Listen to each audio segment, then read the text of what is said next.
So it's a very, very interesting panel, guys. I think the Indian gaming industry stealing the spotlight, right? Is it stealing the spotlight? Yes, guys. Stop playing games because I see a lot of you guys on the phone.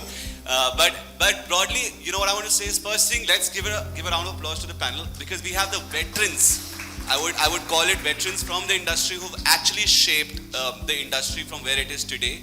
I was just looking at a lot of numbers, right? Like just to get a sense of how big the industry has become. It's phenomenally big right now, right? It's at the cusp. It's at the right cusp where it's going to be disrupting the country in the next 2 to 3 years. So about 500 million users are gaming every single day. About 300 every single day, about 500 million almost users in the country. That's almost like what YouTube has, right? That's almost what social media boosts off.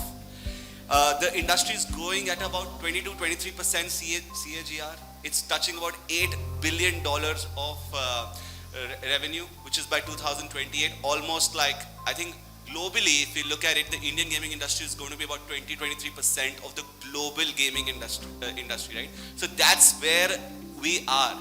But, you know, in India or in the market today, right, how are brands perceiving it? So today's whole agenda of this conversation is going to be about how brands can actually effectively use gaming as a means of campaigns, as a means of positioning, as a means of getting their message across the right kind of audience. So on that note, I want to quickly pass it on to my panelists and start with one very interesting question. The one is, which game do you play? And obviously, what's that thing that you think has led to the growth in this sector in the last 3-4 years, right? Like, what's that one thing that you think has actually led to the phenomenal growth in the sector? Over to Anurag to start with.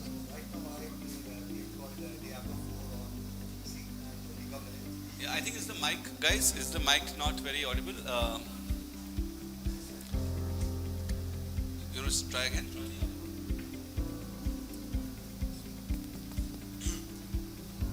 So right now I'm playing a game called Diablo 4 on PC and League of Legends on PC.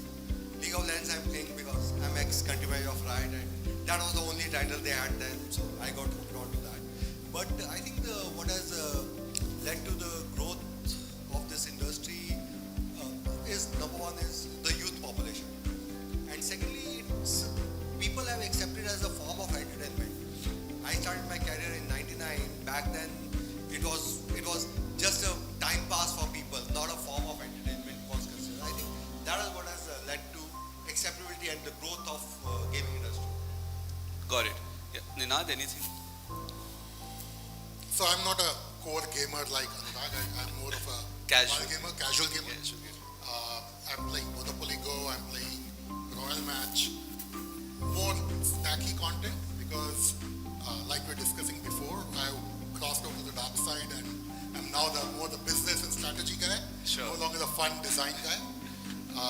But it's kind of fun to see how gaming has pretty much become a household name. Thanks to COVID. Thanks to COVID, thanks to the geo effect, because we have the cheapest data rates. 5G, yes. The devices have become more affordable. Smartphones. So like Anurag, right? I started my career in gaming in the late 90s. Started one of the first gaming companies in India. And nobody had a clue what we did. Yeah. Whereas today, thanks to, like you said, the lockdown and the access to data, right? And like you have to tell people stop playing games. I'm saying please keep playing games because that's what this is about. So sure. Yeah, got it. Okay, yes. From my perspective, right? So I've, as Ninad did mention, right? So for me as well, right? So I really struggle to find time to actually play games, right? So, but I do play some of our Gameloft titles like the S4. And with respect to so the growth which has come across into the gaming, I would say fundamentally in India, if you were to look, it's the mobile gaming space which has really propelled itself versus more mature console and the PC gaming. And one of the biggest disruption, I would say, so which actually resulted in that kind of growth had been the monetization mediums, right? So, which had actually resulted in a scenario, right? So, wherein you have a free-to-play gaming experience. So you don't have to pay to buy the license of the game to play, and subsequently, it's a struggle in terms of how do you monetize. But yes, that's something which has really resulted in the kind of massive growth which has come across in gaming in India in particular. And it has also definitely helped globally as an industry, I would say. So mobile gaming in just about a decade and a half back was virtually non-existent to today roughly about like 90 billion industry altogether. Right? So that's the kind of growth that we have witnessed fundamentally on account of, right, so this change in monetization mediums that came across. India per se, right, is a value conscious market, as we are aware about, and there are a lot of I would say growth drivers which had actually come across, and which is what Ninad did mention, which also really helped altogether for the kind of numbers that we are seeing, and we are hoping, right, so this should actually grow even further into a more mature audiences. And the big factor, I would say, additionally being as we always use as a term, right, so in Game Loft ecosystem is basically everybody is a gamer, right? So from a 3-year-old kid going up to like a 70-year-old man. So the audience is so diverse when it comes across to gaming. That's where you see such a huge audience across multiple segments on gaming, right? And that's where you, as you did mention about, so the 500 mil kind of number that we have in India, I think it's only the time would tell, right? So where it will eventually end up, but it's pretty exciting times, I would say. So I'm going to stay loyal to my company and say that I play a lot of real cricket and Sachin Saga, but also a bit of FIFA and a few other sports games, right? But on your point on what's sort of driving gaming, we've covered a fair amount of points, but I just want to make 2-3 very high-level points. I think the demographic mix that India has, particularly the large younger population, right? That I think is a big trigger for this growth, and more importantly, to keep this growth sustained, right? Because for the younger audiences, at least, we believe that the lines between gaming and entertainment is more and more getting blurred, right? So what we would, spend time watching a Hotstar or something else, they would rather use that time playing games. So I think that because of the demographic situation, we are seeing a big change in what people consume or what they consider as content, and I think gaming has come right up that rank, right? I think, and that along with two very important pieces. One, a lot of the publishers, global publishers, taking the effort to build the community, particularly what we've seen with BGMI, League of Legends, and a whole bunch of stuff. And the second piece is evolution of esports. I think that, so those are maybe smaller levels, but I think they've contributed to keeping that growth momentum going. Yeah, and I think from a 2028 perspective, right, the casual gaming and the esports is what's driving the growth, and not the RMG right now, what's been like the leaders, right? But yeah, over to you, Ravi. Hi everyone. I think there are 3 parts. For the first part, which is the games I play, I still play Age of Empires, Knights and Merchants, all the strategy games out there. The second thing, which is very unique, so we are a game publisher, we build for India, so we launch literally only in India. So our target audience is the Indian market, and what we have seen is Indians are craving for very unique experiences, and very few people are there to serve that, right? So when we talk of 550 million or maybe 800 million according to some surveys, so many gamers, they're playing the best games from across the globe, and I mean nothing compares to that. I mean even OTT shows are one-dimensional. Director is saying something, you're just listening. Yeah. You can't do anything you don't like. Whatever the director is showing, you still have to sit through that, right? but in games you have control. So once someone starts playing games, everything else is like I don't want to do anything more. Games is the highest form of entertainment. So in that sense, gaming will only grow. Yeah. As it grows, it will take over. I mean, in the developed countries, gaming is the new social media. I mean, social media is nothing compared to, let's say, a Roblox kind of an engagement level, right? So the last point I wanted to add was, everyone just thinks of gaming as playing the game, but now the meta is you play the game, you watch your friends play, you watch some stars play, so it's like Community play. yeah, I mean, my 5-year-old kid plays Minecraft, and if he plays 2 hours of Minecraft, he watches 4 hours of Minecraft content too. So 5 years.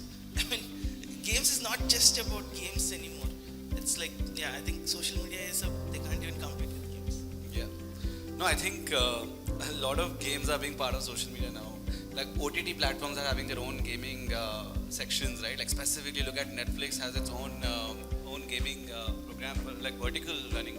So quick, just a fun fact, guys. In 2023, we saw about 10 billion downloads happening in India on just gaming apps. That's phenomenal. I was just doing the maths. I'm like, that means every user is almost downloading and uninstalling or downloading multiple games, multiple devices, almost 20 times in a year, right? That's like the kind of engagement the country is seeing. On that, and one of you guys made a point that, the younger demographics is driving the growth, right?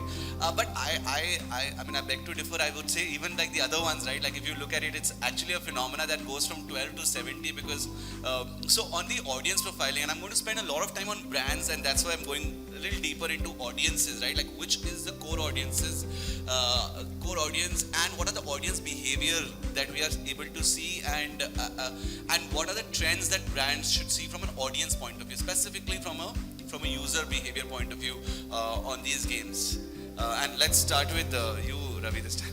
So I'll hog the answers because most of what all of us would be saying is very similar. Yeah. So brands have a role to play in both the gaming side as well as the content, which is esports, which is the meta of the game, right?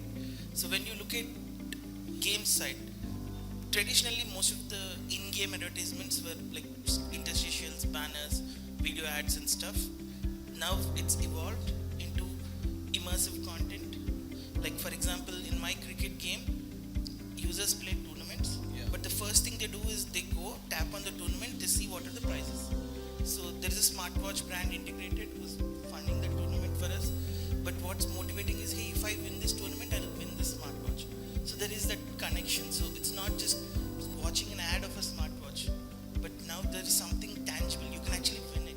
Yeah. Maybe you came third and you didn't win it. Then you're like, hey, I was so close to winning it. Why don't I just buy it? Yeah. So there's so many touch points, right? Likewise in 3D immersive games, right? There are billboards like PUBG. PUBG has these billboards and their brand recall is way higher. And these kind of experiences are definitely the way forward. The other side is esports, which is or the meta around the game, right? Not just esports, even creator-led content. Yeah. So like I said, my kid might be thinking of Kinder Joy that day only because he saw a creator talk about Kinder Joy during his Minecraft stream. Yeah. So in all forms, brands have a very straightforward way through games and esports to connect. And yeah, I'll let the other panelists give even more specific examples. Thanks. I thought you would really hog all the answers, right? But no, I think from my perspective, I would say when brands look at gaming and they look at the opportunity of gaming, they need to fundamentally understand how is it different from other mediums, right? And I was talking a little bit earlier about lean back versus lean in engagement, and that's the big difference with gaming, right? It's a very lean in engagement, and because you're actively involved in the game, anything that you see on the screen, the resonance of that is much higher than when you're just watching something and you have the remote in your hand and you might flip or whatever, right? So I think that fundamental difference of gaming being lean in needs to be understood, and therein lies the opportunity, right? Because then you move beyond saying, okay, I want so much reach. You want reach, you go to you do TV, you do print, fine, right? But you want engagement, you want mind share, right? That's where you can start doing some very, very interesting things with gaming, right? Particularly like Ravi mentioned, now it's much more immersive, so you can do far more deeper integrations, and you can do very customized integrations for brand, which fits in with the game ethos, at the same time fits in with the brand ethos, right? And that you can't really pull off in most other media, right? The second point that I think brands need to appreciate to get the full value of gaming is to look at gaming as a phygital medium, right? Yes, like Ravi mentioned, right? You start playing the game, but when you start looking at esports, there are tournaments happening, there are creators happening, there are physical tournaments, events. So when you start thinking of it at a more holistic level, there are far more opportunities to have a more deeper connection with the consumer than otherwise you would have, right? So I think those 2 points is what I would, suggest, we start thinking about. Yeah. So I'll change the question a little bit because you're going to get. No, I was saying, so he was talking about immersiveness, and he was talking about how brands could build more immersiveness into the games, right?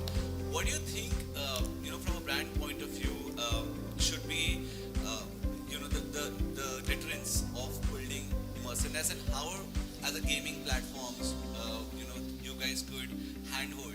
Because when we talk to brands, right, and I work with a lot of brands, and the deterrence is largely about it takes a lot of time, it's not very conducive into my brand safety, questions around, how, whether it's, meeting the brand guidelines, I don't have time to go live, like my go-to market is 1 week later, right? How does this immersiveness, because that's very interesting as a story from a gaming point of view, and how do you think brands can tackle that part of the campaign? Okay, so yeah, with respect to the timelines, I think it's very difficult to provide any particular solutions for it. I say you have to give time for doing anything immersive with regards to the games, right? So yeah, that kind of reality had to seep in, right, and start thinking ahead of time when you're looking at building some engagements. Fundamentally, right, so one thing, right, so as an organization on our side, right, so what we had done, right, so about a decade back, was to identify what are the potential challenges that the brand face, right, so in the digital ecosystem. As a user, you are bombarded with tons of ads every day on the digital ecosystem. How much are you able to retain out of those? To address this particular challenge, right, gaming is an ideal environment to look at. And what we additionally do into it is to actually create engaging solutions which the brand can actually explore within the gaming ecosystem, right? So it's not just limited to having native integrations, right? So which is basically the in-game gameplay integration of a brand, which is a long term, but there are rich media innovations that you can explore, which are like an ad unit in itself. So we have through multiple iterations, having worked with multiple brands globally, there have been a lot of learning which we have achieved, and through which, right, so we had developed about 6 to 7 different rich media innovations, right?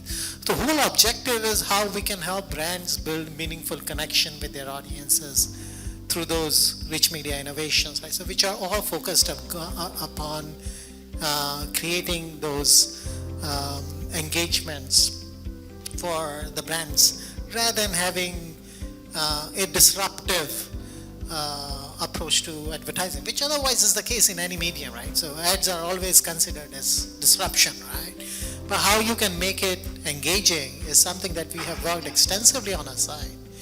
And we have done a lot of studies. We have something, GameLoft quality score, right? So that's something that we have devised as a new metric on our side, through which we are able to gauge, right? So what is the quality of a particular ad unit, right, inside the game environment, so that can actually helps the brand understand it's not just about the very basic metrics that they follow, which is, okay, what is the CTR or what is the impression or the completed view rates and all those things. It is going beyond that, and we have like very deeper engagement metrics that we share with the brands, which is very well received when we actually talk to the brands. But yes, because we are there like 9 years in the market trying to make them understand about it, one thing which I agree to a large extent is still we face as a challenge is fundamentally with regards to the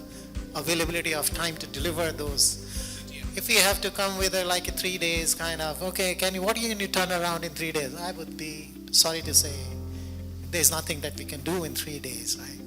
We need at least a week's time to conceptualize. We need to understand what's the brand challenge is and then suggest this is the kind of innovation that you should be looking at. It's not like a standard ad that we are running across inside the game. Right? And you have your users, right? They're playing a game for a reason. Like you have to be very, very careful of how you build the brand into that experience. Absolutely, right? So for us, like, so editorially, it's a very moderated content inside the game, right? So, and you mentioned about that issue about the concern of the brand safety, right? So the brand safe environment. Now the thing is like, so if you are actually running your campaign using some SDK wherein you are completely blind to where your ad is running, absolutely, right? So your performance of your advertising campaign would be pretty dismal. But yeah, if you are working directly with the publishers who have the access to the first party data, you can see the difference between the performance of the campaigns that you are delivering. So you're recommending publishers to the brands to work directly with publishers. Absolutely, to address these kind of concerns, because for us as a global publisher, this is one of the biggest challenges that comes across globally, right? So when we are talking to all the big brands, right? So we are working with all the global brands, and this is one of the most important subject for them, right? So about the brand safe environment, right? And that's something we have been able to address to their satisfaction with the proposition that we bring onto the table. Sure. Thank you so much. Ninad and Anurag, I'm going to talk to you guys about some examples that you could share with the audience, right? Like how any good 1 or 2 examples each could share with how brands have actually benefited or got better ROI in any form. Like ROI can be measured in any form, and some examples would be great. Sure. So I would not call it ROI. I would call it ROE, return on engagement. Yeah, sure. Right? Like Girish and Nitin mentioned, it's all about providing that immersive experience. The player is invested in that game. Right? The player has given his or her time and hopefully money to play that game. So typically when a brand comes to us, we analyze that what is the target audience for the brand. From our perspective, we work under 2 verticals, our global, and we're an IP-focused company. So we work with some of the biggest IPs globally and in India. In India, we work with Cartoon Network, Pogo, Sony EA, and we are the #1 kids game publisher probably in this part of the world. Right? We have our games on Ben 10, we have Little Singham, which is our own IP, and globally we have WWE, which is like a big franchise for us. We work with Disney globally. So it's for us, it's a very fine balance of staying true to the brand, to the IP, and to the player. We did an interesting campaign with Hershey's for Little Singham, which is a game which we have been running for a while now. And Hershey's wanted to launch a new flavor of Jolly Rancher, one of their lollipops. Yeah. And they came to us and said, hey, what can we do? And yes, we are running a brand campaign on the channel partner. Then they're running ads and banners. And we said, well, we have this game, Little Singham, which is a runner engine, like Subway Surfer, which means kids already are hooked on to the gameplay mechanics. We had very healthy metrics. We had like an average game time session of 8 minutes per session and 3 sessions per day. So that's like 24 minutes per daily sessions of a user spending. And we integrated the brand in such a way, like even Nitin was saying, it was non-intrusive. So it's a part of the game mechanic, right? It has to be integral where as Little Singham, you're running after the bad guy. And like in Subway Surfer, where you collect coins, in this also you have collectibles, and one of the collectibles that you're collecting is the Jolly Rancher lollipop. And the way to unveil the new flavor was that after every 5 different flavors, existing flavors you collected, you leveled up and got the new flavor. It kind of also builds a subconscious messaging to the child that, hey, when the child thinks of lollipop, hopefully he or she will think of Jolly Rancher. Yeah. Right? Similarly, we are partners with the United Nations Environment Program in a campaign called Playing for the Planet. And again, we use our IPs to create awareness about plastic pollution. So you're in the runner game, you're running through the town and collecting plastic bottles and disposing them off responsibly. So trying to do social good through gaming. So there are interesting ways that you can work with brands, but it needs to be kind of, it can't be a force fit. You have to create a custom experience every time in that sense. Sure. Yeah. I think Hershey's is a great example. Both examples, I would say. Yeah. A couple of points from the previous conversation we were having. Number one, today gaming is the new social media person. Gaming is not additional on social media. It's a new social media. I remember in the last 5 years, all the friends I made are through games only. So that's one thing. Secondly, as Nidant said, the integrations have to be very subtle. They have to be part of the gameplay, it can't be taking away from the user because he has invested his time and he gets money from them, but we don't. That's a different story. But yeah, so I'll give you 2 examples of integration we do. So we are an esports company, so we do basically broadcast. So once we did an integration for a smartwatch company. So very cleverly we have a countdown timer, whether it's a ad break, whether it's the start of the match, we put that timer inside that smartwatch. Yeah. Number 2, there was an energy drink brand which came to us and said, hey, can you show our QR code? I said, yeah, but what's the point? So we built the whole story around it that this guy is the winner. If you want to be the winner too in your life, take this energy drink. So that's how you do the integrations with them. One more point I like to add that for brands to understand that we are in an awareness funnel. We are not in consideration funnel and we are definitely not in Conversion funnel. Yeah, conversion funnel. Yeah. So I think once they understand that it's about awareness, I think that's half the battle of ours is won. Because very clearly what I've learned in my small career of 25 years in gaming is that catch them young. So like a lot of products which are not targeted at youth, they also advertise in gaming because they know one, that youth earns his money, they want that brand recollection to be there. Like he was mentioning that Rancher lollipop thing, that whenever the kid thinks of lollipop, the first name that would come to his mind is that brand. So those are the examples I would like to do. Yeah. I think a lot of conversation happened on esports, and we're going to touch esports completely separately. I want to spend 10 minutes only on esports because that's how big it is becoming in the country. But before that, since you're on the conversation of brands, right, I want to spend a minute on the kind of sectors that you see are very attracted towards this, and the ones that you feel are missing out on an opportunity. Why I'm talking about this because we see there are these early movers, right, early moving brands that generally hop onto this, and but there are those brands which are not picking up, and and how do we address that, right? Because the growth of the industry happens when most sectors should move forward in that direction. Any one of you, I'm opening this to anyone in the panel who would want to take this up. It's okay.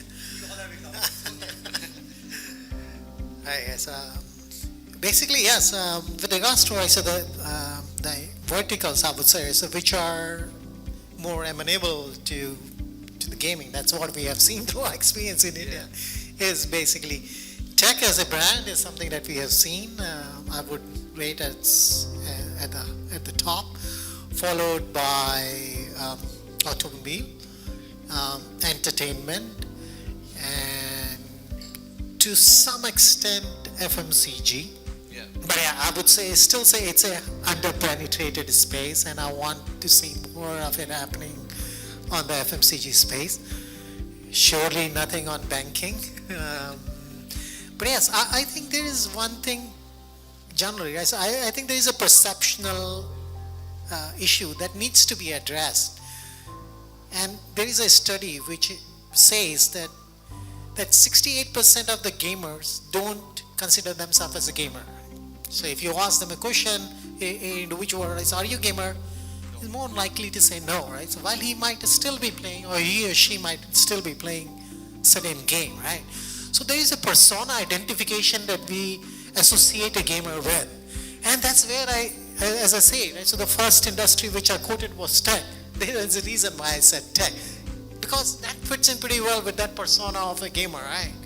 But that's not the only audience which exists on gaming, right? So we are talking about that's a smaller audience. Exactly, that's the smallest audience I would say among the entire piece, right? If you look at the top games on Play Store, you would see which games are having the maximum audience, right? That's more on the casual side of the category, right? So you would see somebody who's playing Candy Crush might not believe that he's a gamer, but he's a very mature audience that you have on the Candy Crush, and you can actually reach out to him. It's just that the genre of the games vary from on the profile of the users, right? And that's where you have beauty is in India. We have such a huge repository of, or I should say, huge number of gamers. You have a sizable base across all genres, and as a brand, I would say, right, so irrespective of the industry that you are, you will identify a sizable base for yourself within the gaming ecosystem. It's just you need to work more thoroughly in terms of understanding the genres we fit in well for your particular brand, and then identify the solutions which you should be actually investing into to reap in rewards for yourself. So I'll just add two small points. First one is, when we think of a gamer, most people profile it as someone like 16 to 24 male hardcore gamer, right? But that's not it. There is a game for everyone out there. I mean, even someone says, I don't like any game, go check out top 100 in Play Store, you'll find at least one game that you like.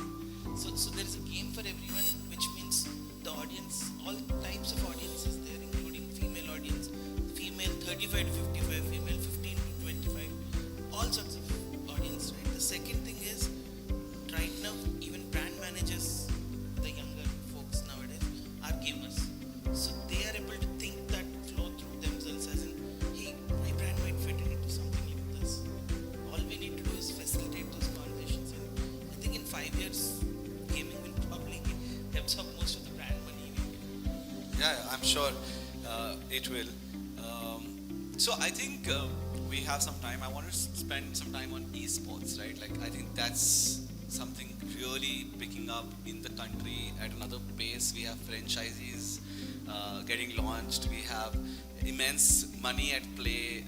It's becoming bigger. It's probably we're going to have something not as big as IPL, but I'm saying we'll have a time when we'll have some really big franchises. And that day is not far, right?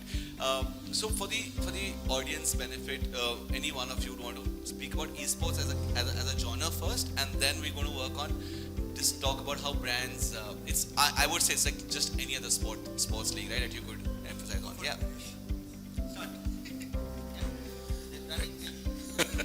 No, thanks so much. And I think you touched upon 2-3 of the things which are very relevant to what we are thinking about. But I think one of the things that, when we look at it, for us, esports is at one hand very, very integral to gaming itself. It's not necessarily even separate, right? Yeah. It's fundamentally what esports does is it gets you into the community in a far, far deeper manner, right? So it's that one level up than just playing a game, right? So that's the opportunity what esports is, offers. And therefore, when we started, and we've been involved in esports from inception in India in one way or the other, and it continues to be the core part of our vision for the future, right? And what we started realizing is that one, if you have the right game which resonates with the market you're operating in, and and in this case, India cricket, and we had the game that worked in that context. We were able to. Our objective was to say, don't even think of this as a game. This is a new sport. Yeah, it's right? a sport. It's organized sport. So when we talk to anybody about our product, we say, okay, there's test match, one day international, T20, and now there's virtual cricket. It's just another evolution of the game of cricket. And when we started thinking, we said, okay, what's the biggest thing in cricket? It's the IPL. So we got to think that big, right? We got to say that, okay, I want to recreate the IPL in a virtual model, and that's when we launched globally Cricket Premier League. And this time now we've got, and that's the next big thing about IPL is you've got franchise owners. So we said we got to get the franchise owners, right? And that's when we signed the Bangalore team with Nikhil Kamath and Prashant Prakash and Ankit, right? And we've got a couple more announcements coming up. But the point I want to make on that is what it's told us, particularly in this season as compared to the last season, is that as people appreciate what you're offering, right? Everybody starts looking at this and starts understanding what the long-term vision is, what you're trying to create. There's a lot of value that you can create through esports, through community building. And that's why at the beginning I made the point that you got to think of this as a phygital opportunity, right? And it's about connecting to, and Ravi mentioned it, right? It's not just about playing, it's about watching somebody else play, watching on TV, having, guys in small villages show their mom, hey, I'm on TV playing this game. So I think that evolution is the direction which this will go. And if you have bought into the fact that sports can take you in that direction, 110% esports will also take you in that direction. It's maybe a little bit earlier than in its stage than some of the other sports are, particularly some of the more popular sports, but directionally it's exactly the way it will evolve. Yeah. And from an audience point of view, right? Like the esport audience will be slightly more evolved, and between from a brand point of view, like when he's looking at, so two questions here. One is the numbers. Like I'm just talking about any latest league, and if you could shell out some numbers from a point of viewers that actually watch that live. In IPL we call about concurrent viewers, right? And I'm sure it's not going to be, we can't match that number, but I'm talking about from potential of this platform, right? And the second is the kind of audience we were talking about. How different is it from a regular gaming audience, and what kind of brands should think about? What kind of brands should pick this up? Yeah. Points before I answer, Girish answers that question for you. Number one, globally, 40% of audience don't play that game. Yeah, they're watching. They just watch it. Just like IPL. Just like IPL. Yeah. Like, I'm 50. Trust me, I'm not gonna play cricket or football, but Yeah. I love watching those sports because that's how I used to play. I played them, but now I don't. So that's one thing. So secondly, though we say that this is youth oriented, the players are youth, but viewers are youth plus. Yeah. So that's second point I like to add. Third, I think what Girish mentioned was from the point of view of a developer or a publisher of a esports title. But otherwise, because the game IP is owned by a company, you can't run a franchisee for that particular game. There are very few games that let you allow that franchisee. Otherwise, those companies run their own franchises. They don't let you do franchises. But going on concrete viewership, I think the highest viewership in recent past we have seen is 200K. Girish, am I right? In BGIS was close to 200K. That's phenomenal, huh? That's Even on very a good. YouTube Very masthead, good. when you put up, Especially you don't get that kind of. This post-COVID. Yeah. In COVID era, we have seen a tremendous growth. Post-COVID. No, and just to add to that number, I think if I'm not mistaken, around that time, one of the tennis tournaments was going on, and this viewership was higher than even the tennis tournament, right? I don't recall which one it was, but I remember reading that I think it was statistic. Wimbledon or French Open, either of them, but yeah. that No, was I know when we do these YouTube masters, we know getting a 1 lakh concurrent views is a task. So if if these games are bringing that kind of concurrent views, that's phenomenal Yeah. from a brand point. And one thing to keep in mind is, and this is where somebody coming in early helps, because this is early, right? Yeah. First mover advantage. Gaming might be 50 years old globally. In India, practically it's 10 years old in terms of scale. Yeah. Esports is 3 years, 4 years max in terms of building, right? But it's maybe just scraping the surface in terms of the potential, right? So And to the point, we spoke about right now in terms about watching versus playing, right? And I think that's the change that will start happening. More and more people who don't play the game, as they start watching, you will see the change happening, because it's probably not as much as yet, right? But it started to happen, right? And one of the reasons we put cricket out, because we know everybody watches cricket, nobody needs to understand it. For some of the other games, that knowledge barrier needs a little time, but as the system matures, you will have far more people watching the game, and that makes a big difference in terms of how this growth will happen. Like I said, we are probably not even 1% of what the potential is as we move forward.